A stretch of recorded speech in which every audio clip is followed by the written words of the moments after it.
Welcome to another episode of Bacon Bashers, and in this episode I'm going to be talking about Roy Whiting because he is an absolute monster and he is up there with the most notorious bacons there is.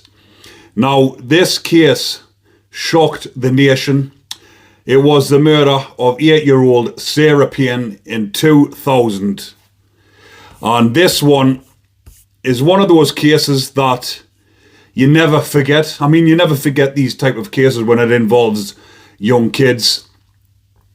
But this one, it was 24 years ago now, and it's one of those cases that like sort of sticks in your mind. I don't know if it's because I was a teenager at the time. I wasn't that much older than poor little Sarah Payne. To be honest with you, obviously I was in my teenage years, but this case, I remember it very vividly when it was on the news and she went missing, and then it turned out that she was murdered by this sick, depraved individual. Now, that's him there up on the screen. What a sick man he is. But like I bring you on this channel all about these bacons getting bashed or slashed inside of prison. So I'm going to tell you exactly what has happened to him and who off, because he has been attacked on numerous occasions.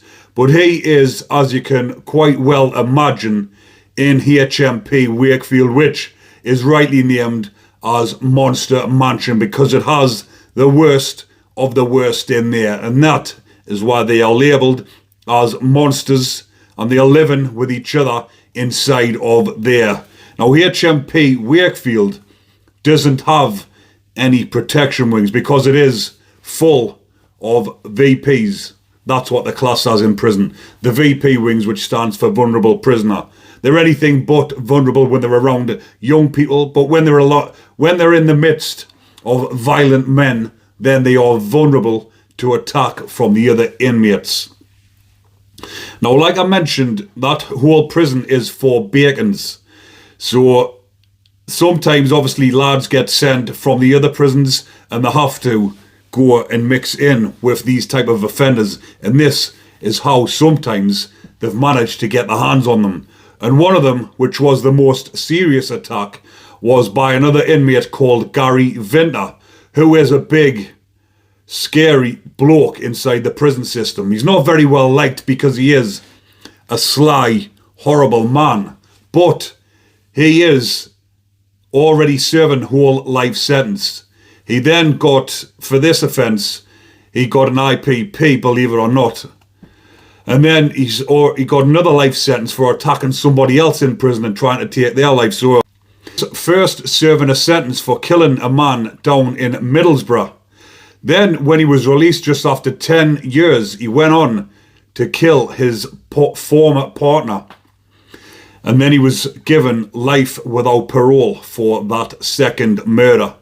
Then for this attack on Whiting, he was given a 5-year IPP. Then he got another life sentence inside a prison for trying to kill another inmate.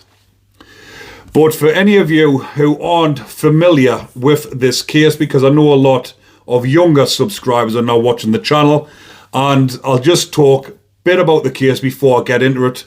So Roy Whiting is serving a life sentence at the maximum security prison, HMP Wakefield, for the abduction and murder of Sarah. She went missing in July 2000 while playing near her grandparents' home near Worthing in West Sussex, and her body was found 17 days later. So then that's when he was given a life sentence, and he was given a minimum of 50 years. He was ordered to serve a 50-year minimum term, but that was actually reduced by 10 years by the High Court in 2010. Imagine what poor Sarah's family must have felt knowing that that beast had had 10 years took off his sentence. But it might be a little bit of satisfaction for them knowing that his life has been a living hell inside of prison since he stepped foot in there, because every minute he is out of his cell unlocked, he will be in fear of his life, and because he's been attacked on that many occasions, he's bound to be suffering some sort of PTSD inside of prison, thinking that every minute he's going to be attacked of somebody inside of prison. So on the first attack that I can find, obviously there probably been more attacks that haven't been published in the press, because the attacks where he's been battered with fists of other prisoners won't have been reported in the papers the way that these attacks have. So the first time he was attacked was in 2002 by another killer who was Ricky Tregaskis. I think that's how you pronounce it, Tregaski. And he was attacked with a razor and left with a big nasty slash down his cheek. And obviously the convicted killer was given extra time on top when he went up into court for that offence. Then in 2011 he was stabbed in the eye with a sharpened toilet brush handle by a fellow inmate, twice convicted murderer Gary Vinter. Now on this attack he was actually trying to take his life. And like I mentioned, Gary has done some despicable things and murders, and he is not, as you can imagine, a very well-liked person, and he has done some shady dealings inside of prison as well, because I was actually in HMP Franklin with Gary Vinter, and like I've mentioned, he's not well liked of some of the top lads inside the prison system himself. So that was probably why he was down Wakefield at the time and went on to the same wing as Roy Whiten. His own prison justice out on Roy Whiten, and he followed him into the pad. And like I mentioned, Gary is about 6'8" to 6'10", 20 stone, massive bloke. He's went in the pad after him, banged him, smashed him to pieces, went in with the toilet brush and started stabbing him up, and he's actually stabbed him in the eye and took his eye out. And for that offence, but he did go on to say, actually, because there is a documentary out about Gary Vinter, and he went on to tell, I believe it was the officers, I'm not sure exactly who he went on to tell, but he told them about the attack that he'd done on Roy Whiten, and he said the only reason why he didn't kill him was because he'd stamped on him that severely and for that long, he actually ran out of breath.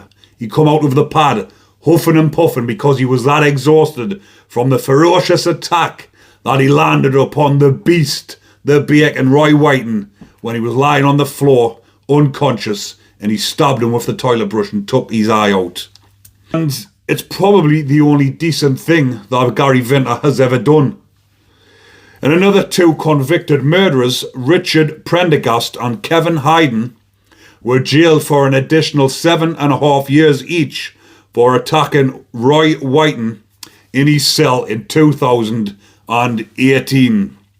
Now this attack as well, they've both went into the pad, and these two, like it's just said, are both serving time for murder as well. One of them killed an older woman, an elderly woman. The other one killed a lad over something petty in a town centre. So these two are probably down there either for debt. They probably ran on to, like I say, there's no VP wings, but these two are probably classed as VPs of prison. And together, when they've teamed up, they've decided to attack Roy Whiten in his cell. They've went in and they've both stabbed him and received an additional 7.5 years on top of their already life sentence. So what will happen there is, one of them, I believe, I can't remember exactly, just saved the serving a 19-year minimum term. 7.5 year will be added on, so the minimum term will be extended, because sometimes convicted murderers who have been given time for offences inside of prison, it normally doesn't make any difference to them, because say they get a 5-year sentence, it just runs concurrent, meaning that they've still got the same minimum term before they come up for parole. The only thing that'll happen is it'll affect their parole when they come up, because it will be mentioned about these offences in prison.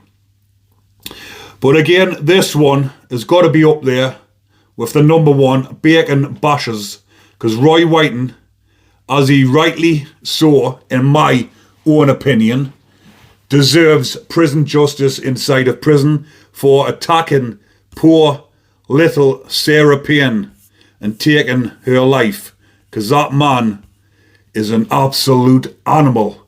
And I hope he has had a miserable life inside of prison, which he surely will have after all these people have been attacking him, and he will be suffering from PTSD for being Britain's most notorious bacon. Now I'll leave that one there for now, people, and if there is any more videos you would like us to cover, let me know in the comment section.